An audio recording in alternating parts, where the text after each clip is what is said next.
जैसा कि त्रिशा ने अमित से रात को होटल के बाहर उसका इंतजार करने को कहा था, ठीक अपने कहे अनुसार वो सबसे नजरें बचाकर होटल के बाहर बने बगीचे में अमित का इंतजार करने लगी। अमित ने भी जब वहां देखा कि उसके साथ वाला लड़का सो गया है तो वो भी जल्दी से बाहर आ गया। त्रिशा उसे देखते ही खुशी से उछल पड़ी और उससे बोली, त्रिशा, आखिर तुम आ ही गए। मुझे पूरा यकीन था कि तुम पक्का आओगे। अमित, आना ही पड़ा। अब जब तुमने बोल ही दिया था कि फिर तुम मुझसे बात नहीं करोगी, तो मेरे पास और कोई रास्ता भी नहीं था। त्रिसा, हम इसलिए ही तो बोला था ताकि तुम आ जाओ। अमित, हाँ ठीक है, चलो अब यहाँ से चलते हैं, इससे पहले कि कोई हमें देख ले। अमित की बात से सहमत होकर त्रिशा उसके साथ वहां से बाहर की तरफ निकल जाती है। मौका पाकर अमित तानिया को भी एक मैसेज भेज देता है जिसमें उसने उसे मिलने का पता भेजा था। चलते चलते त्रिशा अमित से पूछती है, त्रिशा, वैसे हम जा कहाँ रहे हैं? अमित, तुम बस चुपचाप चलो, थोड़ी देर में तुम्हें खुद ही पता चल जाएगा। त्रिशा, ठीक है, वैसे भी तुम मेरे साथ हो, मेरे लिए इतना ही बहुत है। दोनों ऐसे ही चलते गए।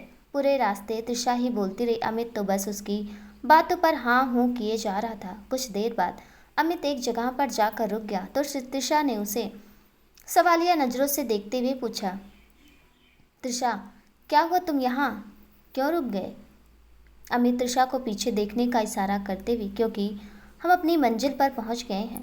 त्रिशा पीछे देखकर हैरान होते हुए, नाइट क्लब पर हम यहाँ क्यों आए हैं? उदयपुर में इतनी अच्छी अच्छी जगह हैं, तो हम कहीं और चलते हैं ना। अमित, बाकी जगहों पर तो हम घूम ही चुके हैं और जो थोड़ी बहुत रह गई है वो भी कल कॉलेज वालों के साथ घूम ही लेंगे। पर इस नाइट क्लब में कॉलेज वाले हमें कभी नहीं लेकर आएंगे, तो इसलिए मैंने सोचा कि यहीं चलते हैं। त्रिशा पर अमित उसकी बात बीच में काटते हुए, पर वर कुछ नहीं, मैं तो तुम्हें यहीं लेकर आना चाहता था। अगर तुम नहीं जाना चाहती तो कोई बात नहीं, ठीक है, चलो वापस चलते हैं। त्रिशा उससे रोकते, अच्छा ठीक है, चलो चलते हैं। अमित मुस्कुराते हुए, ये हुई ना बात।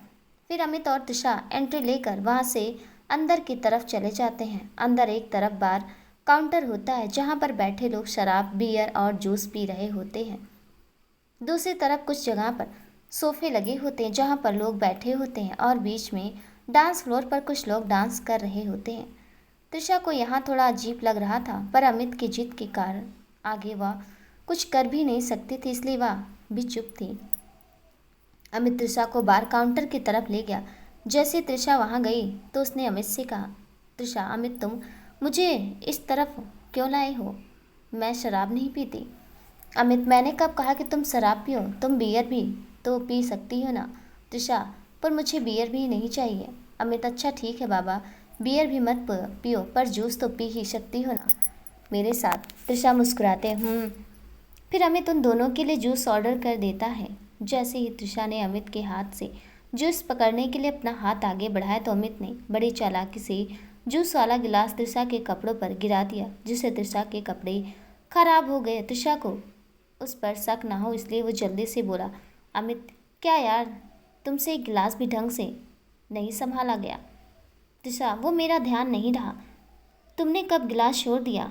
अमित झल्लाने का नाटक करते, मतलब इसमें भी मेरी ही गलती है। त्रिशा लड़ाई से बचने के लिए, नहीं मैंने ऐसा तो नहीं कहा ना।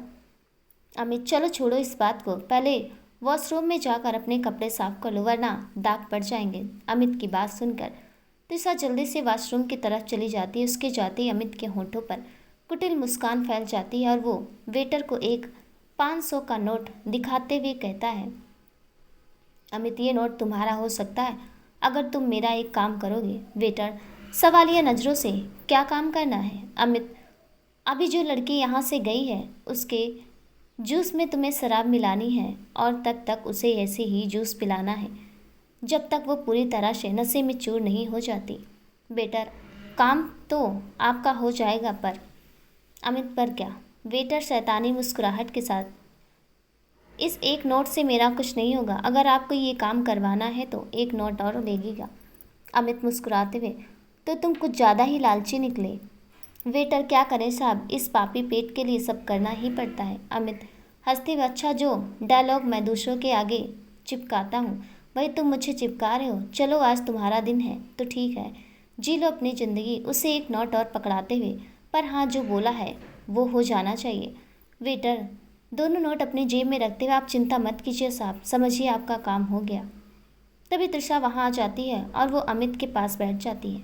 अमित बेटर को तृषा के लिए फिर से जूस बनाने के लिए कहता है और बेटर अमित के कहे अनुसार ही उसमें शराब मिला देता है और तृषा को दे देता है। जैसे तृषा उस जूस का एक घूंट पीती है तो बुरा सा मुंह बनाते हुए कहती है, तृषा अमित ये तो कड़वा है। अमित नाटक करते हुए, यार तुम्हें तो आदत हो गई है हर चीज़ में नौटंकी करने की। मैं भी तो यही जूस पी रहा हूँ पर मुझे तो कुछ कड़वा नहीं लग रहा, इसलिए तुम भी चुपचाप इसे पी लो। अमित का जवाब सुनकर तृषा भी चुपचाप जूस पीने लग जाती है। अमित तृषा को अपनी बातों में उलझाकर उसे तब तक जूस पिलाता रहता है जब तक तृषा को नशा नहीं हो जाता। जब तृषा को नशा हो जाता है तो अमित वेटर को और जूस देने से मना कर देता है। कुछ ही देर में अमित के पास तानिया का फ़ोन आता है जो कि नाइट क्लब के बाहर पहुंच चुकी थी और उसका इंतज़ार कर रही थी। उससे बात करने के बाद अमित उसे वेटर से कहता है, अमित इसे एक गिलास और दे दो ताकि मैं यहाँ से बिना किसी परेशानी के बाहर जा सकूँ। बेटर ठीक है, पर पहले सारा बिल तो चुका जाओ और इस लड़की का क्या करना है ये भी बता कर जाओ। अमित जब ये मेरे बारे में पूछे तो इसे बोल देना कि मैं बाहर हूँ, बस इसके अलावा तुम्हें कुछ करने की ज़रूरत नहीं है। फिर वो तृषा तुम्हारे पर्स में से पैसा देना, बिल चुकाना है। तृषा अपना पर्स उसे थमाते हुए, ये लो बेबी, मेरा सब कुछ तुम्हारा ही है। तो अमित तृषा से पर्स लेकर बिल चुका देता है और फिर वापस उसे उसका पर्स थमा कर कहता है, अमित बेबी तुम ये जूस पियो, मैं अभी आता हूँ। तृषा बच्चों की तरह हाँ में सिर हिलाकर फिर से जूस पीने लग जाती है और अमित वहाँ से बाहर की तरफ चला जाता है। जैसे ही अमित नाइट क्लब से बाहर आया तो उसने वहाँ तानिया को काले रंग की वन पीस ड्रेस में देखा जिसमें वो बहुत खूबसूरत लग रही थी। उसके पास जाते ही अमित ने उससे कहा, अमित हेलो तानिया, माफ़ करना तुम्हें यहाँ आना पड़ा और मेरा इंतज़ार करना पड़ा। तानिया मुस्कुराते, कोई बात नहीं, पर तुम यहाँ क्या कर रहे हो? कॉलेज वालों ने तुम्हें यहाँ आने की अनुमति दे दी? अमित झूठ बोलते हुए, अरे नहीं, तुम्हें क्या लगता है कि कॉलेज वाले हमें यहाँ आने की अनुमति देंगे? वो तो मेरे दोस्तों ने कहा कि चलो आज नाइट क्लब में चलते हैं तो बस इसलिए मैं यहाँ आ गया। तुम तो जानती हो कि दोस्तों को मना भी नहीं कर सकते। तानिया हाँ यहाँ भी है, तुम्हारे दोस्त कहाँ हैं? अमित वो तो अभी अंदर ही है। तानिया अफसोस करते हुए, ओ मतलब मेरी वजह से तुम्हारा आज का दिन खराब हो गया है ना? अमित अरे नहीं नहीं, ऐसा क्यों कह रही हो? तुम भी तो मेरे दोस्त ही हो ना। मेरे पुराने दोस्तों के साथ तो मैंने घूम लिया, अब चलो तुम्हारे साथ भी थोड़ा समय बिता लिया जाए। तानिया हंसते हुए, ठीक है चलो। फिर अमित और तानिया वहाँ से चले जाते हैं। उधर बार काउंटर पर बैठी तृषा भी अपने जूस का गिलास खत्म कर देती। जूस पीने के बाद वह अपने साथ वाली कुर्सी खाली देखती है तो वह वेटर से पूछती है, तृषा ये जो मेरे साथ बैठा था वो कहाँ गया? वेटर अरे मैडम भूल गई आप, वह आपको बताकर तो गए थे कि वह बाहर जा रहे हैं। तृषा अपने सिर पर चपत लगाते हुए, हाँ सच, मैं भी ना कितनी बड़ी बुद्धि हूँ, पर वो अभी तक वापस क्यों नहीं आया? चलो कोई बात नहीं, मैं ही जाकर देखती हूँ कि कहाँ रह गया वो। फिर तृषा वहाँ से उठती है और अपने लड़खड़ाते हुए कदमों से बाहर की तरफ चली जाती है। बाहर इधर उधर देखने के बाद भी उसे अमित कहीं नहीं दिखाई देता तो वह सड़क के दूसरी तरफ जाने लगती है। सामने से एक गाड़ी आ रही होती है जिससे वो टकराने वाली होती है कि तभी एक ड्राइवर एकदम से ब्रेक लगा देता है। एकदम से ब्रेक लगने के कारण पीछे की सीट पर बैठा उसका मालिक उससे पूछता है, मालिक क्या हुआ मोहन, ऐसे अचानक ब्रेक क्यों लगा दी? मोहन साहब सामने एक लड़की है जो गाड़ी के नीचे आ जानी थी, इसलिए मैंने जल्दबाजी में ब्रेक लगा दी, मैं जाकर देखता हूँ उसे। मालिक ठीक है जाओ और उसे जल्दी से एक तरफ करो। मोहन गाड़ी से बाहर आता है और तृषा को देखकर गुस्से में घूरते हुए कहता, मोहन ओ मैडम कौन है आप, कहीं पागल तो नहीं हो गई जो सड़क पर ऐसे घूम रही हैं? तृषा सड़क पर ही बैठकर जोर जोर से रोते हुए, तुमने मुझे पागल कहा? मम्मी मम्मी देखो इसने मुझे पागल कहा। तृषा की हरकतों से मोहन को समझते देर नहीं लगती कि उसने शराब पी रखी है, इसलिए वो उस लड़के से बहस ना करके सीधे अपने मालिक के पास जाता है और उससे कहता है, मोहन मालिक इस लड़के ने शराब पी रखी है और पूरी तरह से नशे में है, इसे मैं नहीं संभाल पाऊंगा, इसलिए इसे आप ही संभालिए। मालिक, क्या यार मोहन, तुमसे ये काम भी नहीं हुआ? उसे उठाकर किनारे कर देते और गाड़ी लेकर चल पड़ते। मोहन, मैंने भी यही सोचा था, पर वो लड़की किसी आफत से कम नहीं है। हमारी गाड़ी के आगे ही सड़क पर बैठ गई और रोने लग गई। मालिक झल्लाते, क्या मुसीबत है? ठीक है, चलो देखता हूँ। इतना कहकर वो भी गाड़ी से बाहर आता है। वो मालिक देखने में 24 से 25 साल का लग रहा था। लंबा कद, गठीला शरीर, सूट बूट पहने बिल्कुल किसी रईस परिवार का लड़का लग रहा था। वो त्रिशा के पास जाकर गुस्से में कहता है, मालिक, ये क्या नौटंकी लगा रखी है तुमने? जब शराब झेल नहीं सकती तो पीती क्यों हो? त्रिशा वहाँ से खड़े होकर उसे उंगली दिखाते हुए, ओए मिस्टर, मैंने कोई शराब नहीं पी है, और पहले तो तुम सीधे खड़े रहो, ये बार बार इधर उधर क्यों हिल रहे हो? मुझे तो लगता है कि शराब तुमने पी है। मालिक अपना माथा पीटते हुए, किस बेवड़ी से पाला पड़ गया मेरा। फिर अपना गुस्सा शांत करते हुए, अच्छा ये बताओ कि तुम यहाँ किसके साथ आई हो? त्रिशा लड़खड़ाते हुए ही उछलने की कोशिश करते हुए, मैं ना यहाँ पता है किसके साथ आई हूँ। मालिक सवालिया नज़रों से, किसके साथ? त्रिशा शर्माते अपने सोना बाबू के साथ। मालिक झल्लाते हुए, तो कहाँ है तुम्हारा वो सोना बाबू? त्रिशा मायूस होकर, उसे ही तो ढूंढ रही हूँ मैं। वो मुझे जूस पकड़ा कर उसे पीने का कहकर खुद पता नहीं कहाँ चला गया। मालिक हंसते हुए, मतलब तुम्हारा सोना बाबू तुम्हें पागल बनाकर फरार हो गया? त्रिशा गुस्से में, खबरदार जो मेरे सोना बाबू के बारे में कुछ भी कहा तो। मालिक, अच्छा अच्छा ठीक है, पर ये तो बताओ कि तुम्हारा घर कहाँ है, ताकि मैं तुम्हें घर छोड़ दूँ। त्रिशा मालिक के सिर पर चपत लगाते हुए, अरे बुद्धू, मेरा घर यहाँ थोड़े ना है, वो तो बहुत दूर है। मालिक, कितना दूर है? त्रिशा अपने हाथों से इशारा करते हुए, बहुत। मालिक खुद से ही लगता है ये कुछ भी नहीं बता पाएगी, पर मैं पता कैसे करूँ ये लड़की कौन है और कहाँ से है।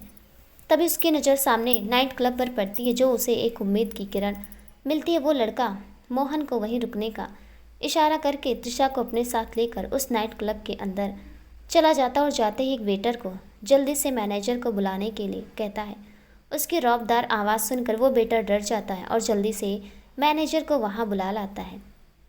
मैनेजर वहाँ आते उस लड़के से कहता है, मैनेजर, हेलो सर, मैं ही हूँ यहाँ का मैनेजर, कहिए मैं आपकी क्या मदद कर सकता हूँ? मालिक, मेरा नाम कबीर गुप्ता है। फिर त्रिशा की तरफ इशारा करते हुए, मैं जानना चाहता हूँ कि ये लड़की कुछ देर पहले यहाँ आपके क्लब में आई थी? अगर हाँ तो ये किसके साथ आई थी? मैनेजर त्रिशा को गौर से देखने के बाद, माफ़ कीजिएगा सर, पर मुझे इस बारे में नहीं पता, पर जिस तरह से ये नशे में धुत है, अगर ये यहाँ आई हुई तो बार काउंटर से इस बारे में ज़रूर पता चल सकता है। मैं अभी पता करवाता हूँ। इतना कहकर मैनेजर बार काउंटर पर मौजूद स्टाफ से त्रिशा के बारे में पूछता है, तो स्टाफ के सदस्य से उस वेटर के बारे में बताते हैं जो उन दोनों को जूस पिला रहा था। जब मैनेजर कबीर के साथ उससे त्रिशा के बारे में पूछता है तो डर के मारे उस वेटर के पसीने छूटने लग जाते हैं। उसकी हालत देखकर कबीर समझ जाता है कि इसने ही कुछ गड़बड़ की है, तो वो रौबदार आवाज़ में उस वेटर से कहता है, कबीर, तुम्हारी भलाई इसी में है कि सब सच सच बता दूँ, वरना। उसने जानबूझकर अपनी बात अधूरी छोड़ दी, पर उसका इतना बोलना ही उस वेटर ने सच उगलवाने के लिए काफ़ी था। उस वेटर ने उसे सारा सच बता दिया कि कैसे अमित ने उसे पैसे देकर उसे त्रिशा के जूस में शराब मिलाकर पिलाने को कहा, और जब त्रिशा नशे में धुत हो गई तो कैसे उसको यहाँ छोड़कर चला गया। पूरी बात जानने के बाद कबीर ने गुस्से से मैनेजर की तरफ देखा तो मैनेजर ने डरते हुए उस वेटर को नौकरी से निकाल दिया। उस वेटर ने कबीर के आगे बहुत हाथ जोड़े, पर कबीर की ज़िंदगी में ऐसे लोगों के लिए तरस नाम की कोई जगह नहीं है, जो चंद रुपए के लिए दूसरों के साथ खिलवाड़ कर सके।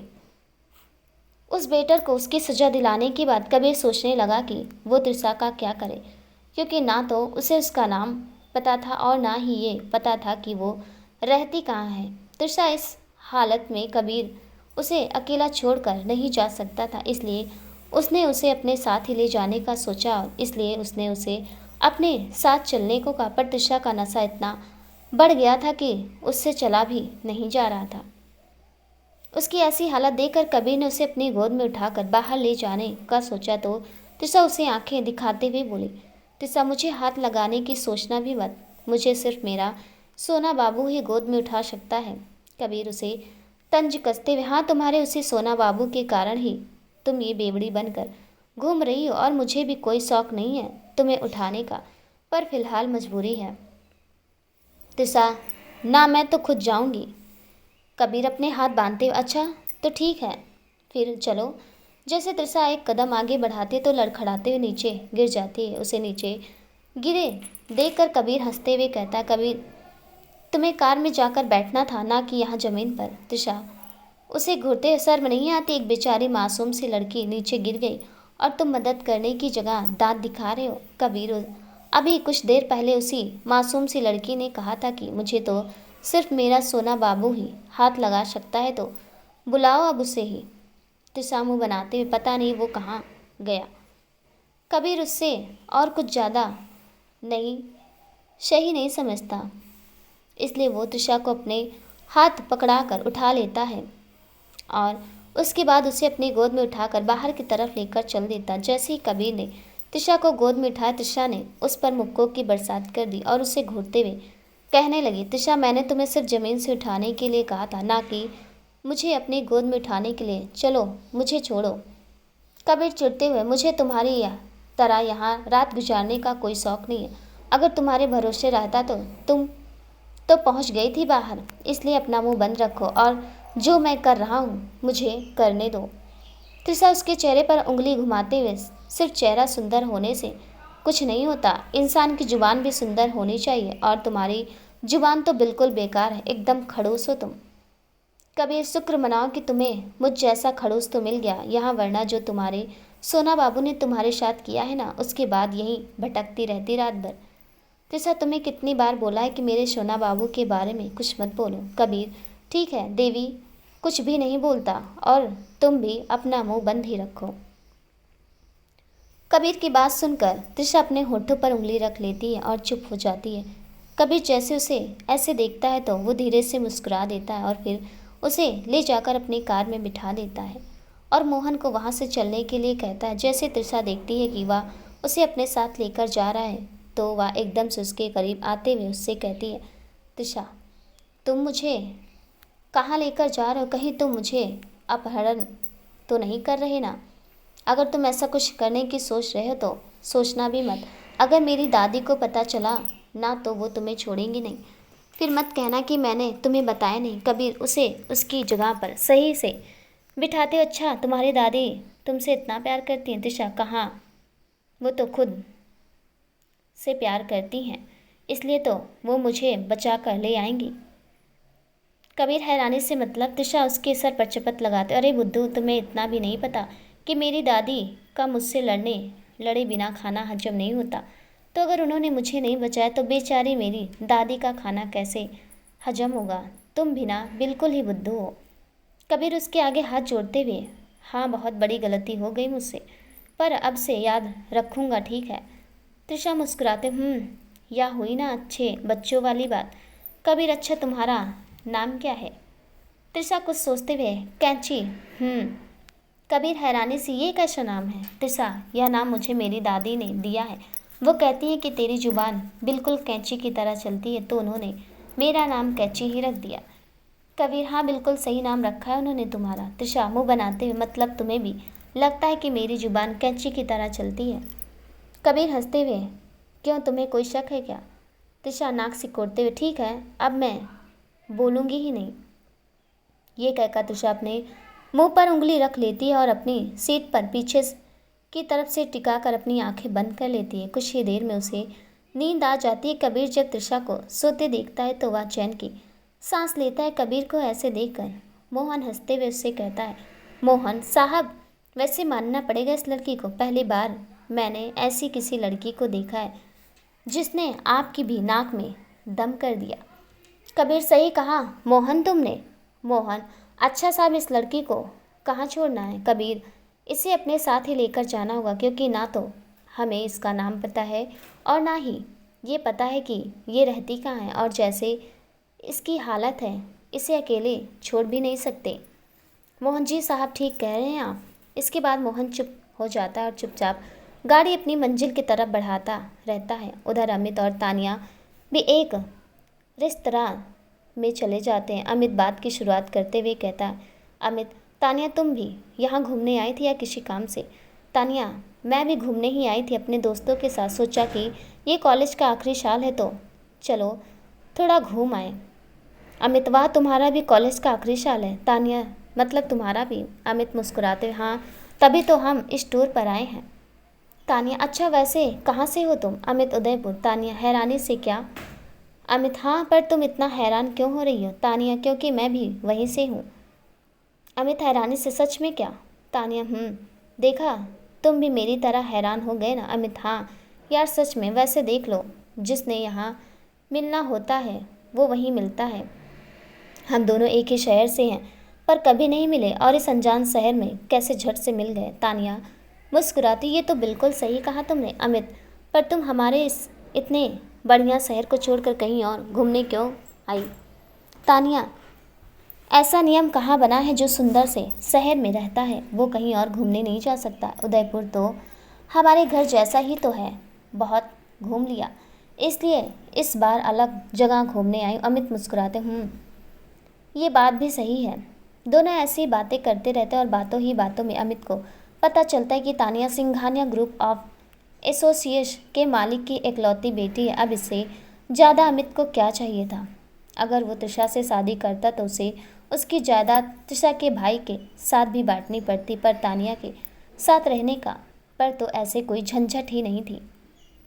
इसलिए उसने अब किसी भी तरह तानिया को अपनी ज़िंदगी में शामिल करने का सोचा। वैसे वो कुछ हद तक इसमें कामयाब भी हो गया था, क्योंकि तानिया को भी अमित का साथ अच्छा लगने लगा था। पर अमित इस बात से बेखबर था। कुछ देर वहाँ रुकने के बाद वो दोनों होटल वापस चले जाते हैं, पर जैसे ही अमित को याद आता है कि वो त्रिशा को उस नाइट क्लब में ही छोड़ आया है तो वो जल्दी से उस नाइट क्लब की तरफ चल पड़ता है, क्योंकि वो नहीं चाहता था कि अगर त्रिशा के साथ कुछ हो तो उसमें उसका नाम आए। जब अमित नाइट क्लब पहुंचा तो और त्रिशा को इधर उधर ढूंढा तो वो उसे कहीं दिखाई नहीं दी। इसके बाद उसने उस वेटर को ढूंढा तो उसे भी वो कहीं नहीं मिला। तो उसने एक अन्य वेटर को अपने पास बुलाया और उससे पूछा, अमित, अरे सुनो, आज कुछ देर पहले यहाँ बार काउंटर पर जो वेटर था वो कहाँ है?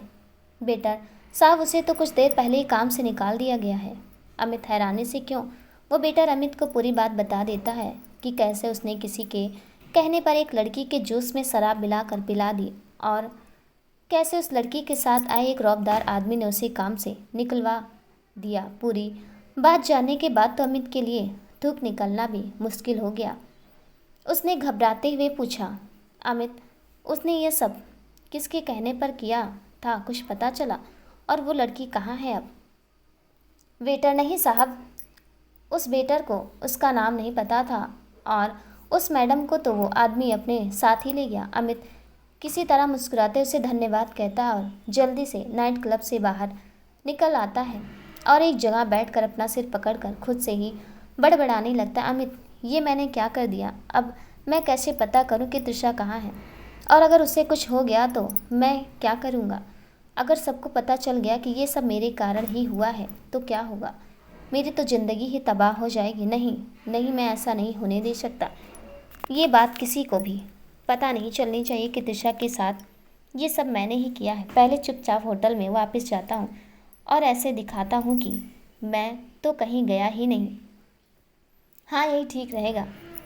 ये सब सोचता हुआ वो चुपचाप होटल वापस चला जाता है। उसका रूममेट गहरी नींद में सो रहा था तो उसे अमित के कमरे से बाहर जाने और वापस आने के बारे में कुछ पता नहीं चला। उधर मोहन ने भी गाड़ी ले जाकर एक 5 सितारा होटल में रोक दी। कबीर ने त्रिशा की तरफ देखा तो वो अभी भी सो रही थी, इसलिए उसने मोहन को उसकी मदद करने के लिए कहा और खुद ने त्रिशा को धीरे से गोद में उठा लिया और मोहन को अपने कमरे की चाबी पकड़ा दी। मोहन ने आगे जाकर कबीर के कमरे का दरवाज़ा खोल दिया। कमरे में जाते ही कबीर ने त्रिशा को बेड पर लिटा दिया और मोहन को धन्यवाद कहकर उसे वापस भेज दिया और खुद भी अपने कपड़े बदलने के लिए वॉशरूम में चला गया और कुछ समय बाद नाइट सूट पहनकर बाहर आ गया और एक नज़र त्रिशा को देखने के बाद जाकर सोफे पर लेट गया। कुछ ही देर में उसे भी नींद आ गई और वो सो गया। अगली सुबह उसकी नींद तृषा की जोरदार चीख से खुले। तृषा इतनी जोर से चिल्लाई कि कबीर सोते हुए एकदम से हड़बड़ा गया और सोफे से नीचे गिर गया। जैसे उसकी नज़र चिल्लाते हुए तृषा पर गई तो उसने अपने कान बंद कर लिए और उससे गुस्से से बोला, कबीर क्या हुआ, क्यों चिल्ला रही हो? तृषा गुस्से में, कौन हो तुम और मेरे कमरे में क्या कर रहे हो? कबीर, ये मेरा कमरा है, जरा ध्यान से नजरें घुमाकर देख लो। अभी तक रात की शराब का नशा उतरा नहीं क्या, जो ऐसी बहकी बहकी बातें कर रही हो? तृषा, ओ हेलो मिस्टर, पहली बात कि मैं शराब नहीं पीती और दूसरी बात कि मैं तुम्हारे कमरे में कैसे आई? कहीं तुम मुझे उठाकर नहीं लाए ना? कबीर उसी के अंदाज में, ओ हेलो मिस, पहली बात कि भले ही तुमने खुद शराब नहीं पी, पर तुम्हारे उस सोना बाबू ने तुम्हारे जूस में शराब मिलाकर तुम्हें पिला दी थी, और दूसरी बात, मुझे तुम्हें उठाने का कोई शौक नहीं है। तृषा सवालिया नजरों से, कौन सोना बाबू? कबीर, वही जिसके साथ तुम कल उस नाइट क्लब में गई थी और जिसके कारण तुम बेवड़ी बनने के बाद उसे सोना बाबू बुला रही थी। कबीर की बात सुनकर तृषा को याद आता है कि वो तो रात को अमित के साथ नाइट क्लब में गई थी और वहाँ उसने शराब ना पीकर जूस ही पिया था, पर उसके बाद क्या हुआ उसे कुछ याद नहीं था। उसने काफ़ी याद करने की कोशिश की पर उसे कुछ याद नहीं आया। जैसे ही उसे ध्यान आया कि कबीर ने अमित के बारे में क्या कहा तो वो चिढ़ते हुए उससे बोली, तृषा, हाँ तो तुम्हें इससे क्या मतलब कि उसे क्या बोलती हूँ, और हाँ ऐसे ही कुछ भी मत बोलो क्योंकि मुझे पता है कि वो मेरे साथ ऐसा कभी कर ही नहीं सकता। ज़रूर तुमने ही कुछ झोल किया है। कभी, ओ मैडम, अगर तुम्हारी अक्ल पर ही पत्थर पड़े हैं तो कोई क्या ही करे, पर मेरा नाम खराब करने की ज़रूरत नहीं है। अगर ये सब मैंने ही किया होता तो यहाँ इस सोफे पर नहीं सो रहा होता। भलाई का तो जमाना ही नहीं रहा। एक तो मैंने तुम्हारी मदद की और ऊपर से मेरा नाम ही खराब कर रही हो। तृषा अपने सिर पकड़कर, एक तो पहले मेरे सिर में ढोल नगाड़े बज रहे हैं और ऊपर से तुम भाषण दे रहे हो। कबीर, जब इतनी शराब पियोगी तो यही होगा ना? तृषा उसे घूरते, मैंने शराब नहीं पी। कबीर, ठीक है देवी, मेरा अभी बहस करने का कोई इरादा नहीं है, रुको, तुम्हारे लिए नींबू पानी मंगवा देता हूँ, उससे पीकर अच्छा लगेगा। कबीर तृषा के लिए नींबू पानी मंगवा लेता और तृषा अपना सिर पकड़कर वहीं बैठी रहती है। थोड़ी देर में उसे उसके लिए नींबू पानी आ जाता है और वो जल्दी से उसे पी लेती है। कुछ देर बाद उसे याद आता है कि वो तो यहाँ कॉलेज टूर पर आई थी। जैसे उसे ये बात याद आती है तो जल्दी से बेड से उठती है और खुद से कहती है, तृषा भाग तृषा, अगर किसी को पता चल गया कि तू पूरी रात गायब थी तो बहुत बड़ा बवाल हो जाएगा। ये कहते ही तृषा वहाँ से अपना पर्स उठाती है और जल्दी से कबीर को घूरते हुए उस कमरे से बाहर भाग जाती है। वो इतनी जल्दी में वहाँ से जाती है कि कबीर उसे देखता ही रह जाता है। जब तृषा चली जाती है तो कबीर खुद से ही कहता है, कबीर कितनी एहसान फरामोश लड़की है, एक तो इसकी मदद की और ये शुक्रिया बोलने की जगह इतना कुछ सुनाकर भाग गई। चल कबीर, अब तू भी जल्दी से तैयार हो जा और अपनी मीटिंग ख़त्म करके वापस अपने घर चल। उधर तृषा जब अपने कमरे में जाती है तो उसके साथ वाली लड़की सोनाली उससे पूछती है, सोनाली, अरे तृषा कहाँ थी तुम? अभी थोड़ी देर पहले जब मैं उठी तो तुम कमरे में नहीं थी। तृषा सफाई से झूठ बोलती है, हाँ वो मैं सुबह जल्दी उठ गई थी तो यहीं आसपास चक्कर लगाने चली गई थी। सोनाली, अच्छा ठीक है, चल अब जल्दी से तैयार हो जा, फिर हम सबको घूमने भी जाना है और आज शाम को हमें वापस भी जाना है। तृषा हाँ में सिर हिलाकर जल्दी से तैयार हो जाती है और फिर सब लोग नीचे नाश्ता करने के बाद घूमने निकल जाते। अमित जैसे तृषा को सही सलामत देखता है तो वो चैन की सांस लेता है और मौका देखकर खुद को सही साबित करने के लिए तृषा के पास आकर उससे पूछता है, अमित, अरे तृषा, रात को तुम मुझे बिना बताए ही होटल क्यों वापस आ गई थी? पता है मैंने कितना ढूंढा और तुम्हारे फ़ोन पर भी कितनी बार फ़ोन किया पर तुम्हारा फ़ोन लगा ही नहीं। तृषा कबीर की बात को याद करते हुए, अमित, मेरे जूस में शराब कैसे आई? अमित हैरान होने का नाटक करते, क्या शराब? ये तुम क्या कह रही हो? मुझे इस बारे में कुछ नहीं पता, बल्कि मैं तो खुद ही हैरान हूँ। तृषा, तुम सच कह रहे हो? अमित उसकी झूठी कसम खाते, तुम्हारी कसम तृषा, मुझे सच में इस बारे में कुछ नहीं पता। कसम का नाम सुनते तृषा को उसकी बात पर यकीन हो जाता है और उसे लगा कि ये सब शायद वेटर की गलती से हुआ होगा, पर उसे अमित के वहाँ से जाने की बात समझ नहीं आए तो उसने उससे पूछा, त्रिशा, हम दोनों तो नाइट क्लब में साथ ही थे ना, तो फिर तुम्हें मेरे वहाँ से आने का पता कैसे नहीं चला? अमित झूठ बोलते हुए, अरे मैंने तुम्हें बताया तो था कि मेरे घर से फ़ोन आया है और मैं बात करने के लिए बाहर जा रहा हूँ।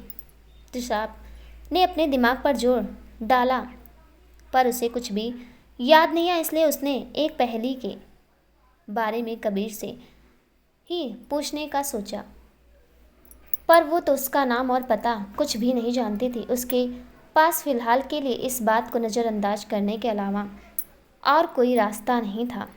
दोपहर तक उदयपुर की बाकी बची जगहों पर घूमने के बाद शाम को सब लोग जयपुर के लिए वापस निकल गए और रात तक सब वहाँ पहुँच गए। त्रिशा को लेने के लिए रमन वहाँ आया हुआ था तो वो उसके साथ घर के लिए निकल गई। घर पहुँचते ही सबने उसे गले से लगा लिया और उसका हाल चाल पूछा, पर सुमति जी का तो प्यार जताने का हमेशा से ही अलग तरीका रहा, तो उन्होंने उसी अंदाज में त्रिशा से कहा, सुमति देवी, शुक्र है तो जैसे गई थी वैसे ही वापस आ गई, वरना मुझे तो लगा था कि कोई तुझे पागल समझकर पागल खाने में भर्ती करवा देगा और हमें तुझे वहाँ से छुड़वाना पड़ेगा। त्रिशा, मैंने तो आपसे पहले ही कहा था कि ऐसा कुछ होगा नहीं, पर आपको ही शक था। रोहित जी, चलो अब आप दोनों बाद में लड़ लेना। त्रिशा, पहले तुम जाकर आराम कर लो, सफ़र से थक गई होगी। त्रिशा हाँ में अपना सिर हिलाकर अपने कमरे में चली जाती। सफ़र से आने के कारण वो इतना थक गई थी कि लेटते ही उसे नींद आ गई। अगले दिन सुबह उसने रोहित जी और रमन को ऑफिस जाने से मना कर दिया था और पूरे परिवार इकट्ठा करके अपने टूर के किस्से सुना रही थी। अगर बीच में कोई किसी काम से उठकर जाना भी चाहता तो वो उन्हें घूर कर फिर से वहीं बिठा लेती। उनका वो दिन तो ऐसे ही निकल गया। त्रिशा की परीक्षाओं की तारीख भी आ गई थी तो अब उसने अपनी पढ़ाई पर ध्यान देना शुरू कर दिया था। अब वो अपनी दादी से भी कम ही उलझ पाती थी क्योंकि उसका ज़्यादातर समय अपनी पढ़ाई में ही बीत जाता था। त्रिशा अमित को भी अगर फ़ोन करती थी तो वो उससे बात नहीं करता था। इस तरफ अमित त्रिशा को नज़रअंदाज कर रहा था तो वहीं दूसरी तरफ अमित और तानिया की नज़दीकियाँ बढ़ती ही जा रही थी। परीक्षाओं के दिनों में भी अमित और तानिया ने एक दूसरे से बात करना बंद नहीं किया। दोनों अक्सर एक दूसरे से मिलते भी रहते थे पर अभी तक उन्होंने एक दूसरे से अपने प्यार का इजहार नहीं किया था। अंतिम परीक्षा वाले दिन त्रिशा अमित का हाथ पकड़कर उसे कॉलेज में ही बने बगीचे में ले गई और उससे कहने लगी, त्रिशा, अमित, आखिर बात क्या है? जब से हम उदयपुर से वापस आए हैं तुम मुझसे सही से बात क्यों नहीं कर रहे? अमित झूठ बोलते, ऐसा कुछ नहीं है त्रिशा, तुम तो जानती ही हो कि उदयपुर से वापस आते हमारी परीक्षाओं की तारीख आ गई थी, इसलिए अपनी पढ़ाई के चलते मैं तुमसे बात नहीं कर पाया। त्रिशा उसके गले में अपनी बाहें डालते, मुझे माफ़ करना बेबी, मैंने बेवजह ही तुम पर शक किया।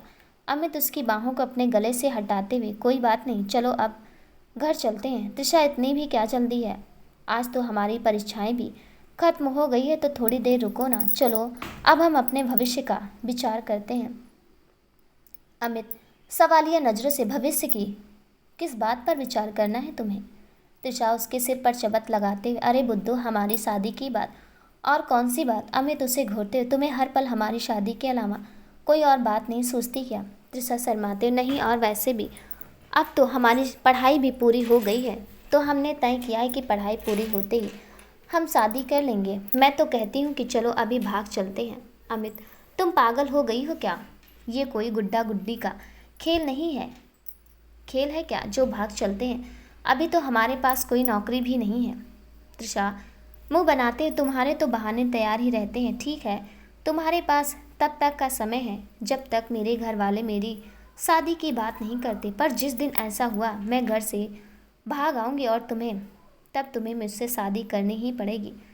बोलो मंजूर है? अमित झूठ मूठ का मुस्कुराते हुए, ठीक है।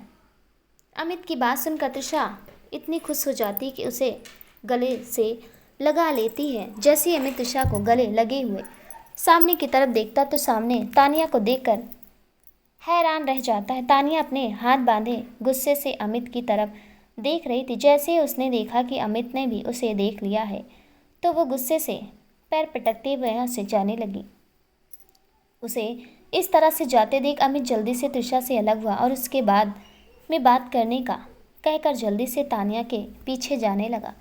त्रिशा ने अमित को रोकने की बहुत कोशिश की पर उसने एक ना सुनी।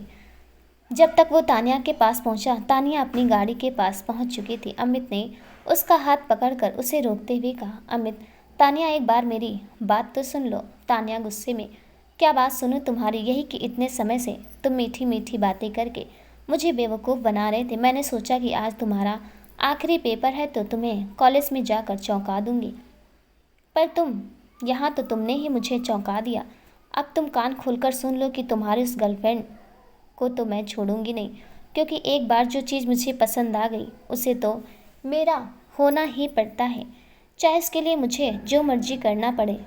और तुम भी मेरी उसी पसंद में से एक हो, तो तुम चाहो या ना चाहो तुम्हें मेरा होना ही होगा। अमित हैरानी से, क्या कहा अभी तुमने?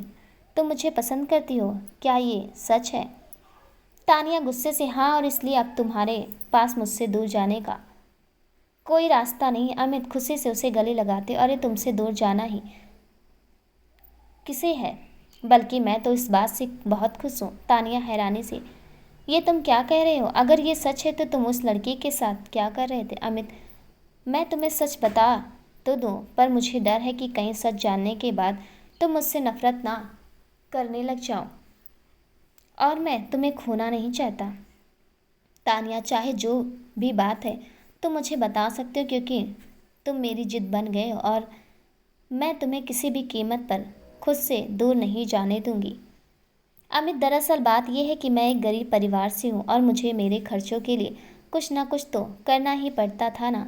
और जैसे ही मुझे पता चला कि त्रिशा एक अमीर परिवार की लड़की है तो मैंने उसे अपने झूठे प्यार के जाल में फंसा लिया ताकि मेरे खर्चे पूरे होते रहें। पर मेरा यकीन मानो, मेरे दिल में उसके लिए कुछ भी नहीं है। सच तो ये है कि जब से मैंने पहली बार तुम्हें देखा है मैं तुमसे प्यार करने लगा हूँ और मैं हमेशा तुम्हारे साथ ही रहना चाहता हूँ। तानिया, क्या तुम सच बोल रहे हो? अमित, हाँ। मिश अपना सिर हिलाते, हाँ बिल्कुल सच बोल रहा हूँ। तभी तो मैंने उस रात उदयपुर में, अमित तानिया को उदयपुर नाइट क्लब वाली पूरी बात बता देता है। सारी सच्चाई जानने के बाद तानिया का सारा गुस्सा गायब हो जाता है और वो मुस्कुराते अमित को अपने गले लगा लेती है और उससे कहती है, तानिया, आज के बाद तुम्हें अपने खर्चे पूरे करने के लिए उस लड़की के साथ रहने की ज़रूरत नहीं है। अब तो तुम सिंघानिया ग्रुप ऑफ एसोसिएट्स के मालिक के जमाई राजा बनने की तैयारी करो। कल शाम तुम अपने परिवार के साथ हमारे घर आ जाना मेरे मम्मी पापा से मिलने। अमित सकुचाते हुए, पर तानिया, क्या तुम्हारे मम्मी पापा मेरे जैसे गरीब लड़के के साथ तुम्हारी शादी करने के लिए मानेंगे? तानिया मुस्कुराते, इसकी चिंता तुम मत करो। अमित भी तानिया की बात पर हाँ में सिर हिला देता है और फिर दोनों अपने अपने घर चले जाते हैं। अमित मौका देकर अपने परिवार वालों को तानिया के बारे में बता देता है और उन्हें ये भी बताता है कि कल उसने उन्हें अपने घर पर बुलाया है। इतने बड़े घर में बेटी का रिश्ता जुड़ने की बात सुनकर उसके परिवार वाले झट से मान जाते हैं। उधर तानिया भी अपने मम्मी पापा को अमित के बारे में सब कुछ बता देती है। जब उसके मम्मी पापा को पता चलता है कि अमित गरीब परिवार से है तो वो मना कर देते हैं, पर तानिया भी साफ साफ कह देती है, तानिया, मैं शादी करूँगी तो अमित से ही करूँगी और अगर आप लोगों ने मना किया तो मैं वहीं अपनी जान दे दूँगी। मिसेस सिंघानिया, ये क्या पागलपन है तानिया? तानिया, पागलपन तो पागलपन ही सही, पर वो मुझे चाहिए। मिस्टर सिंघानिया, पर बेटा तुम इतने गरीब परिवार में गुजारा कैसे करोगे? तानिया, पापा, इतने गरीब परिवार में रहना ही किसको है? आप अमित को यही घर जमाई रख लीजिएगा। ऐसा करने से मुझे भी गरीबी में नहीं रहना पड़ेगा और ना ही आप दोनों मुझसे दूर होना पड़ेगा। मिसेस सिंघानिया, बात तो तुम्हारी ठीक है, पर क्या उसके परिवार वाले इस बात के लिए तैयार होंगे? तानिया, मम्मी, वो गरीब लोग हैं तो उन्हें रहने के लिए अलग से एक अच्छा सा घर दे दीजिएगा। देखना वो झट से मान जाएंगे, और वैसे भी मुझे सिर्फ अमित से मतलब उसके परिवार वालों से नहीं। मिस्टर और मिसेस सिंघानिया को भी तान्या की बात पसंद आ जाती है और वो उसकी शादी अमित से करवाने के लिए मान जाते हैं। अगले दिन जब अमित अपने घर वालों के साथ सिंघानिया मेंशन आता है तो वो सब आंखें फाड़े सिंघानिया मेंशन को देखते ही रह जाते हैं। मिस्टर और मिसेस सिंघानिया भी उनके आवभगत में कोई कमी नहीं छोड़ते और उनके आगे तरह तरह के व्यंजन परोस देते हैं। ऐसी आवभगत देखकर वो बहुत खुश होते हैं। पर जैसे मिस्टर और मिसेस सिंघानिया उन्हें शादी की शर्त बताते हैं तो अमित के परिवार वालों को तो जैसे धक्का ही लग जाता है। अमित बात को संभालते हुए उनकी शर्त मान लेता है और उन दोनों का रिश्ता पक्का हो जाता है। जब अमित और उसके परिवार वाले घर वापस जाते हैं तो अमित के पापा राकेश जी उसे बताते हैं, राकेश जी ये तूने क्या किया, क्या जरूरत थी उनकी शर्त मानने की। अमित उन्हें समझाते, पापा अब जब इतने बड़े घर में शादी हो रही है तो उसकी कुछ तो कीमत चुकानी ही होगी ना। राकेश जी पर हम सब तुमसे दूर कैसे रहेंगे। अमित, पापा अगर मैं कहीं बाहर नौकरी करने जाता तो भी आपको मुझसे दूर रहना ही पड़ता ना, और अब तो मैं इसी शहर में रहूँगा और आपसे मिलता भी रहूँगा। आप एक बात बताइए कि क्या हम सारा परिवार मिलकर भी कभी इतना बड़ा घर ले पाएंगे।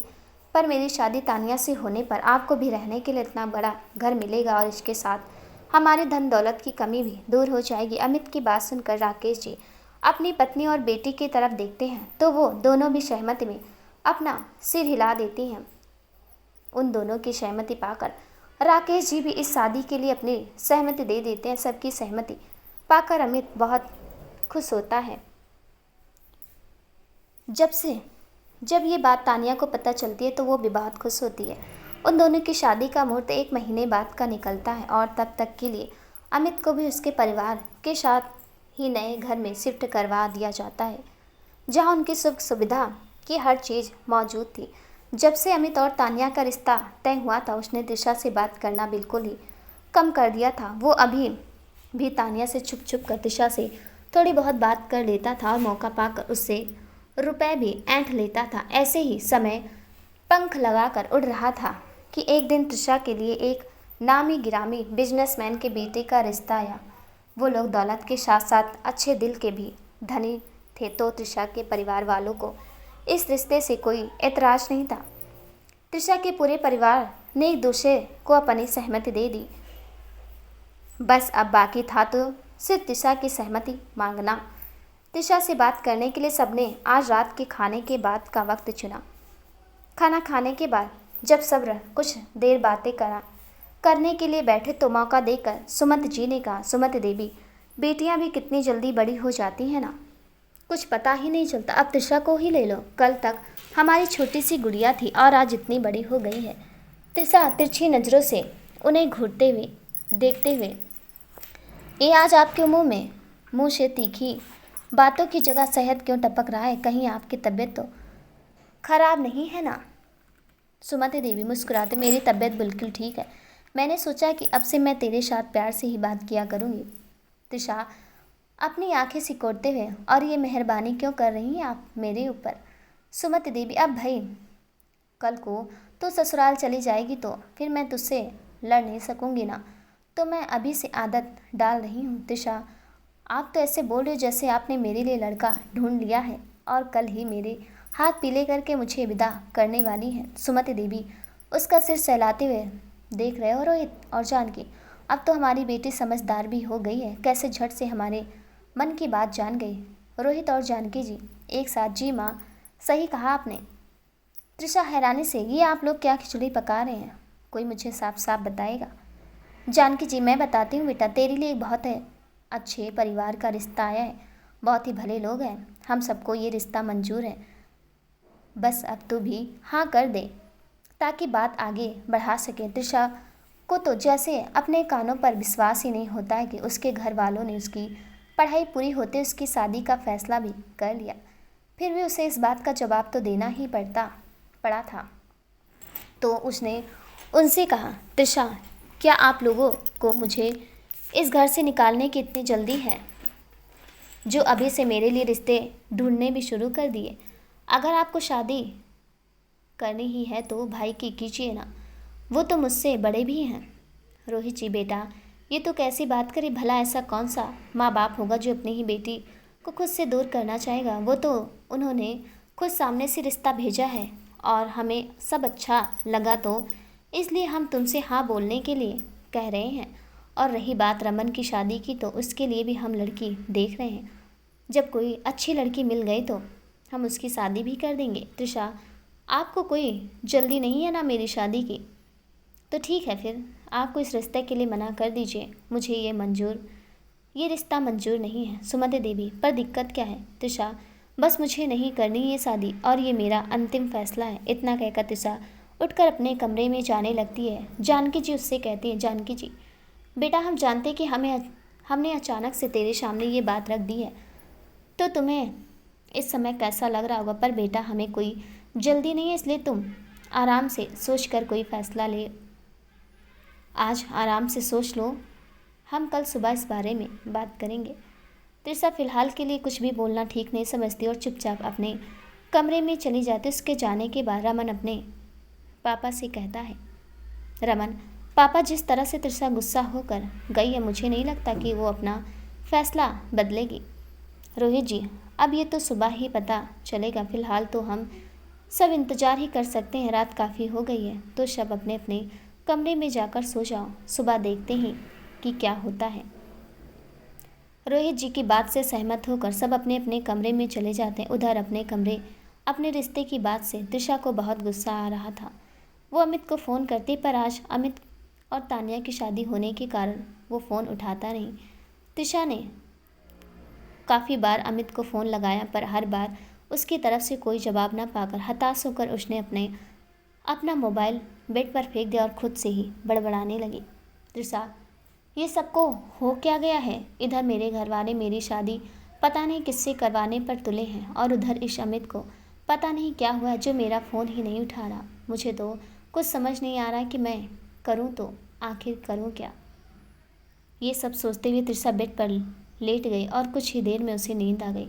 उधर कबीर के घर में भी यही सब चल रहा था। खाना खाने के बाद जब कबीर अपने घर में अपने कमरे में बैठा ऑफिस का कुछ काम कर रहा था, तो उसके मम्मी पापा उसके पास आए। उन दोनों को अचानक वहाँ देखकर कबीर चौंक गया, पर फिर भी उसने मुस्कुराते हुए उन्हें वहाँ बैठने को कहा। कुछ देर यूं ही इधर उधर की बातें करने के बाद शैलेश जी मुद्दे की बात पर आते हुए उससे बोलते, शैलेश जी बेटा, जैसा कि तुम जानते हो कि अगले महीने तुम्हारा जन्मदिन है और तुम 25 साल के हो जाओगे, तो अब हमें तुम्हें सबसे ज़रूरी बात बता देनी चाहिए। कबीर सवालिया नज़रों से, ऐसी कौन सी बात है पापा? शैलेश जी, तुम्हें तुम्हारे 25वें जन्मदिन पर पहले पहले शादी करनी होगी। कबीर हैरानी से, क्या ये आप क्या कह रहे हैं पापा? मैं 25 साल का होने वाला हूँ, तो इसका मतलब ये थोड़े ही कि मैं शादी कर लूँ। ज़िंदगी में और भी बहुत कुछ है करने को, और मैं इस शादी के झंझट में नहीं पड़ना चाहता। तो ये सब आप भी अपने दिमाग से निकाल दीजिए। राखी जी अपनी मजबूरी जताते, बेटा मैं और तुम्हारे पापा भी मजबूर हैं। हम चाहकर भी इसमें कुछ नहीं कर सकते, क्योंकि तुम्हारे दादाजी की वसीयत के अनुसार उन्होंने अपना सब कुछ तुम्हारे नाम कर दिया था, और वो सब तुम्हें तभी मिलेगा जब तुम 25 वर्ष के होने तक शादी कर लोगे। और अगर तुमने ऐसा नहीं किया तो तुम्हें जायदाद से बेदखल कर दिया जाएगा और रहे सारी संपत्ति दान में चली जाएगी। फिर हम सबको ये सब कुछ छोड़कर यहाँ से जाना होगा। कबीर अपनी आंखें फाड़े उन दोनों को देखते हुए, क्या? शैलेश जी, हाँ बेटा, अगर ऐसा ना होता तो हम कभी भी तुमसे ये बात नहीं करते। कबीर, पर मम्मी पापा, ये कैसी शर्त है दादाजी की? मैं शादी नहीं करना चाहता। कोई तो रास्ता होगा ना? शैलेश जी बेटा, मैंने वकील से बात की है, पर शादी के अलावा कोई और रास्ता नहीं है। तुम्हें इस 1 महीने के भीतर शादी करनी ही होगी। राखी जी बेटा, तुम आराम करो और तुम्हारे लिए लड़की ढूंढने की जिम्मेदारी हम पर छोड़ दो। हम तुम्हारे लिए बहुत अच्छी लड़की ढूंढ कर लाएंगे। इतना कहकर शैलेश जी और राखी जी उसके कमरे से बाहर चले जाते हैं, और कबीर अपना सिर पकड़कर वहीं बैठ जाता है और खुद से कहता है, कबीर ये क्या फालतू की शर्त रखी है दादू ने? भला ऐसा कौन करता है कि खुद की मेहनत से कमाई हुई दौलत पर भी अधिकार पाने के लिए खुद को बंधन में जकड़ना पड़ता है। इतने समय से मैं भी तो इस कंपनी को संभाल रहा हूँ, तो फिर शादी करने से क्या हो जाएगा। ये सब सोचते सोचते उसका दिमाग खराब हो गया। उसका अब काम में मन तो लगना नहीं था, इसलिए उसने लैपटॉप को बंद करके एक तरफ रखा और जाकर बेड पर लेट गया और इस मुसीबत से निकलने का रास्ता सोचते हुए ही नींद की आगोश में चला गया।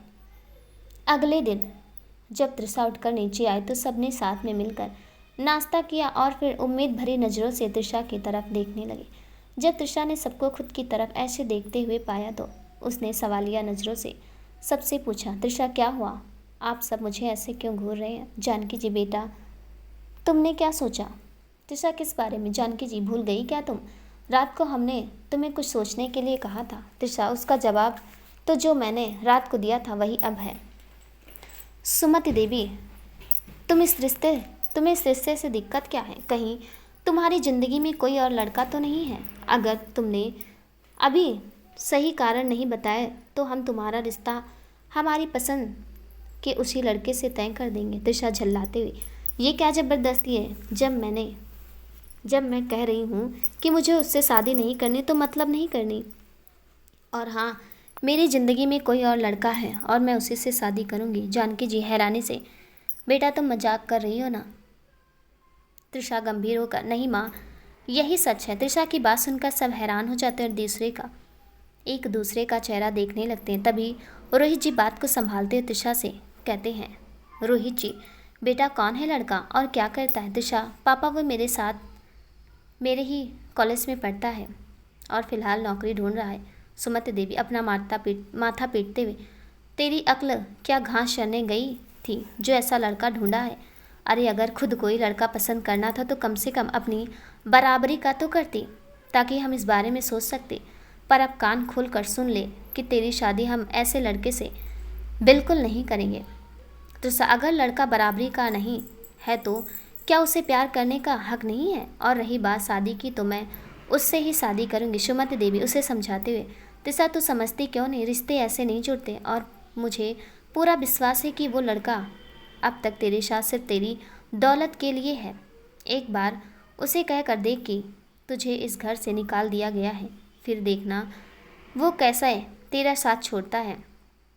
तृषा पूरे विश्वास से, वो ऐसा बिल्कुल भी नहीं है, मुझे उस पर पूरा यकीन है। हमने पहले तय कर रखा था कि अगर आप हमारी शादी के लिए नहीं माने तो हम दोनों घर से भाग कर शादी कर लेंगे। तृषा के मुंह से घर से भागने की बात सुनकर तो सब हक्के बक्के रह जाते हैं। उन्होंने कभी सपने में भी नहीं सोचा था कि तृषा इतना बड़ा फैसला भी ले सकती। तृषा की बात सुनकर दादी ने भी उसे उसके ही अंदाज में कहा, सुमति देवी तुझे पूरा यकीन है ना उस पर कि वो तेरा साथ नहीं छोड़ेगा? तो ठीक है, फिर निकल जा इस घर से और कह दे उसे जाकर उसे कि तुझे इस घर से बेदखल कर दिया गया और कर ले उससे शादी। बाहर का दरवाज़ा उस तरफ है। तृषा के साथ साथ बाकी सब भी सुमति जी की यह बात सुनकर हैरान रह जाते हैं। रोहित जी, जानकी जी और रमन जैसे ही सुमति जी को कुछ बोलने को होते हैं, सुमति जी पहले ही सबको हाथ के इशारे से चुप कर रहने के लिए कह देती हैं और साथ ही तृषा को इशारे से वहाँ से निकल जाने के लिए कह देती हैं। तृषा को बिल्कुल भी उम्मीद नहीं थी कि उसकी दादी सच में उसके साथ ऐसा कर सकती हैं, पर अब तृषा के पास इस घर को छोड़कर जाने के अलावा और कोई रास्ता भी नहीं था, इसलिए वो चुपचाप वहाँ से चली जाती है। क्या कबीर और तृषा दोनों शादी के बंधन में जुड़ जाएंगे या कोई और है उसका हम सफ़र? देखते हैं अगले भाग में। कहानी कैसी लगी हमें कमेंट में ज़रूर बताइएगा और कहानी पसंद आए तो प्लीज़ मेरे चैनल पर नए हैं तो चैनल को सब्सक्राइब ज़रूर कर दीजिएगा। मिलती हूँ अगले भाग के साथ, तब तक के लिए नमस्कार।